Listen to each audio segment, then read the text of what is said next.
दुनिया का सबसे बड़ा और पहला पाम ट्री शेप का आइलैंड होने जा रहा था, जिस पर दुनिया की नजर टिकी हुई थी। 5 स्क्वायर किलोमीटर के एरिया पर फैला हुआ है। दोस्तों, आज इसके बारे में हम पूरी जानकारी बताने जा रहे हैं। ऐसी जानकारी पाते रहने के लिए हमारी चैनल को सब्सक्राइब करके बेल आइकन जरूर से दबा दें। आइए आगे बढ़ते हैं और बताते हैं इसकी पूरी जानकारी। ये इंजीनियरिंग का एक ऐसा प्रोजेक्ट था जिसको हिस्ट्री में हमेशा याद रखा जाएगा। इंजीनियर्स को लग रहा था कि शायद इस प्रोजेक्ट में सबसे मुश्किल काम समंदर की लहरों से मुकाबला करके उस पर आइलैंड बनाना है।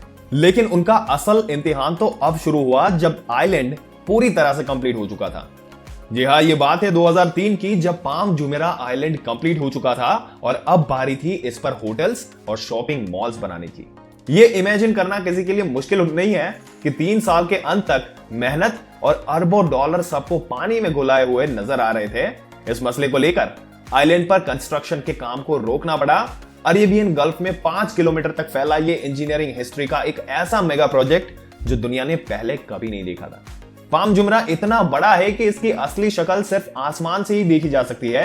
सिर्फ रेत और पत्थर से बना इस आइलैंड को ना सिर्फ समुद्री तूफान से बल्कि अर्थक्वेक और सुनामी से भी खतरा रहता है। लेकिन फिर भी 18 सालों से ये आइलैंड सिटी अरेबियन गल्फ के फख्र से खड़ी है, जो कि इसको बनाने वाले इंजीनियर्स और वर्कर की खून पसीने की मेहनत का मुंह इतना सबूत है।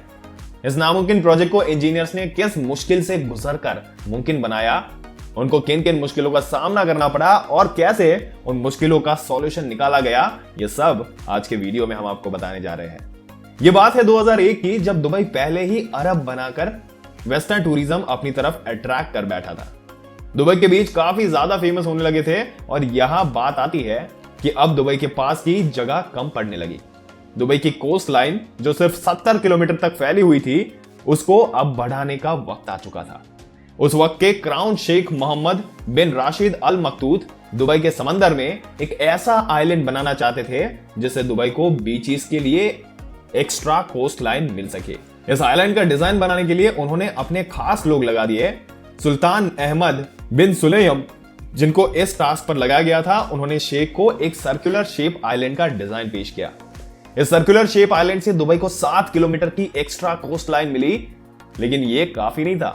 शेख ने यह डिजाइन फौरन रिजेक्ट कर दिया क्योंकि उन्हें 60 नहीं बल्कि 70 किलोमीटर की एक्स्ट्रा कोस्ट लाइन चाहिए थी।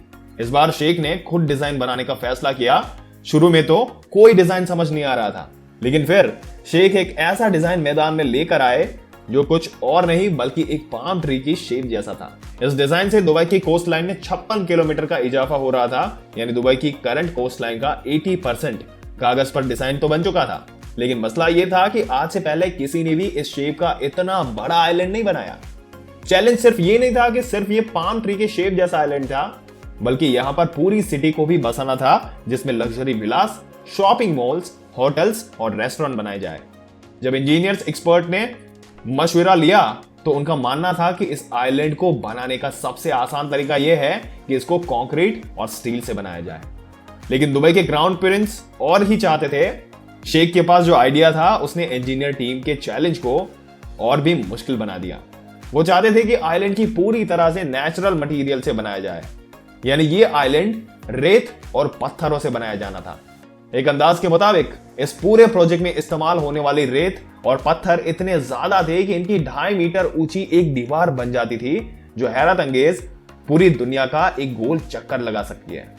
दोस्तों, आपके क्या विचार है इस सबसे बड़े आइलैंड के बारे में? अपने विचार हमें कमेंट करके जरूर से बताइएगा और ऐसी ही जानकारी समय सर पाते रहने के लिए हमारी चैनल को सब्सक्राइब करके बेल आइकन जरूर से दबा दें।